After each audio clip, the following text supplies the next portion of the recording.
Hello, this is Jacob with Sutherland Chevrolet in Nicholasville, Kentucky, and I'm here today to show you this 2018 Kia Optima. So I'm going to walk around it real quick so you can get a good look at it here in the sun.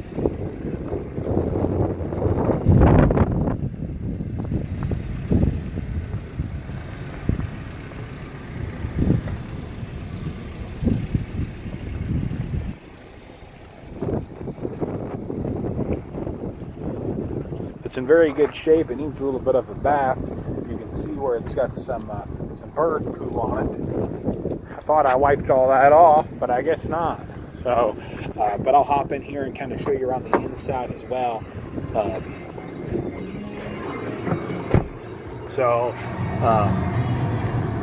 I'll kind of go left to right and show you everything we've got here. And so you got on your door here your mirror adjustment, so you select left or right there, and then you actually adjust the mirror by pressing the little buttons underneath it. So there's the left, then I'll adjust the right just to show you here. Then under that you've got your window lock so other people can't play with the windows, and then you've got your lock and unlocks for the doors, and then of course your actual windows, so your power windows there. So pretty standard stuff nowadays, but I like to go over it.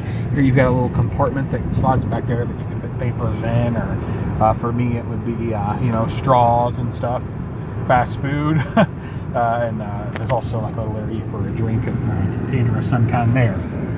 So I'm going to turn the heat down here a little bit, but yeah, and kind of continue to show you everything. Over here on the left side of the steering wheel, you've got in lighting controls, illumination, and then this is turning on and off, so it'll be on by default, and off if you turn it, just select it off.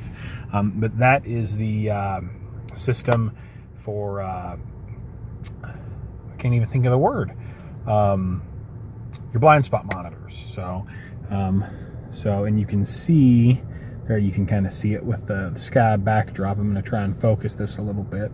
It's not working too well. I'm going to scroll the window down and we can get right up to it, but see that little emblem right there? It's still not focusing at all on the mirror there. There's a little emblem there in the corner, and it'll blow up orange when there's something in your blind spot. So very nice safety feature to have on vehicles nowadays, but this has it. And then underneath that you've got your release. This is not focusing at all. It's not wanting to work with me. There's your release for the tank, the gas tank, your release for the trunk, and then your traction control off. You'll want to leave it on by default, and it'll be on by default. But in case you get the vehicle stuck and for some reason just can't get it out, that's when I would turn it off. If I hit that button there, you'll see it pop up here, traction control disabled. So I wanted to show you that.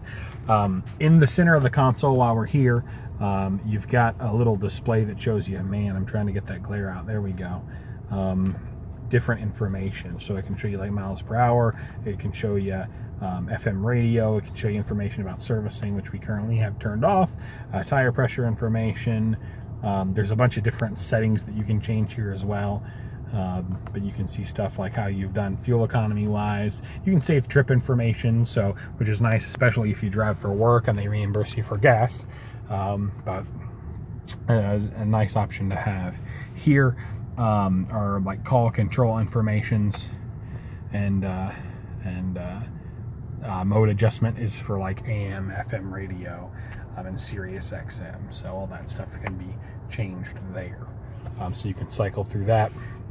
And then of course this is volume up and down. If you press the button in, that'll mute it, and then this changes between your presets as well. So very good. On the right side here, this changes the information that's displayed up here, so that's what I was using to adjust that. So I'll let you see here, that's me pressing it up and down, and then that's me scrolling through the menu. Man, this is not focusing well at all. I apologize. Generally I don't have this many problems with it. And then one thing I forgot to mention is your lighting controls for the outside of the vehicle are all right here on the left side behind the steering wheel, and then on the right side are your controls for the wipers. So,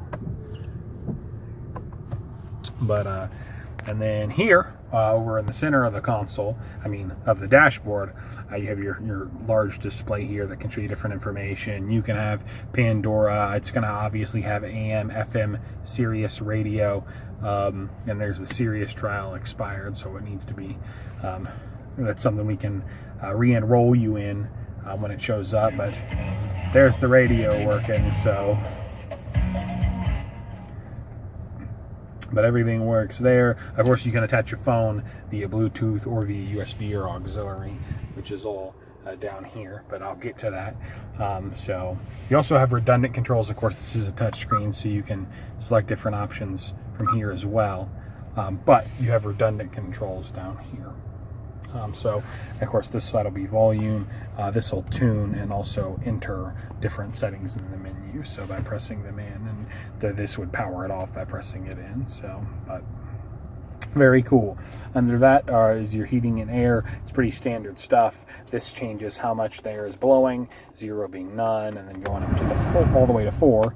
And then here it changes, the temperature. So, which I need to turn down because it is very warm in here right now. And then you have all your different options here. Very standard stuff. Underneath that, you have this little trap door. There we go. So it can be hidden and looks pretty, nice and smooth there as it is. But then you can open that up and it clicks back. And then you've got two 12-volt outlets on the sides there to plug in different things and different ways to charge devices. And then you've got your USB and your auxiliary in the middle. And then you have your shifter in your drive mode, which you'll see there that it pops on the eco mode, to my understanding, and then it's the sport mode.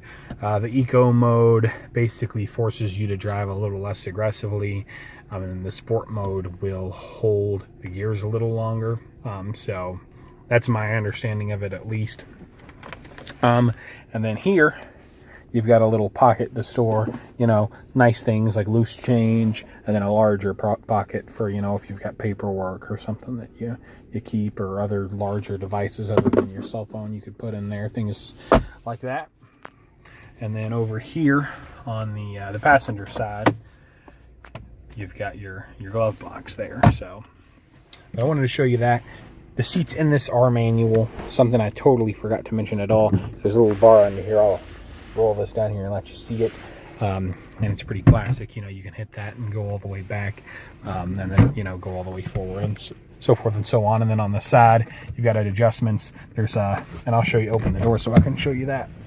So this adjustment heightens the seat by pumping it upward and lowers it by pumping it downward. So you still have a lot of adjustment even though it is a manual seat. And then back here, that changes the recline of the back of the seat. So very good. But I'll hop out and show you the second row of seats, the back, and then I'll show you the actual trunk as well. So I'll go ahead and pop the trunk here by hitting the button over here on this left side, and I'll take the keys out of it too.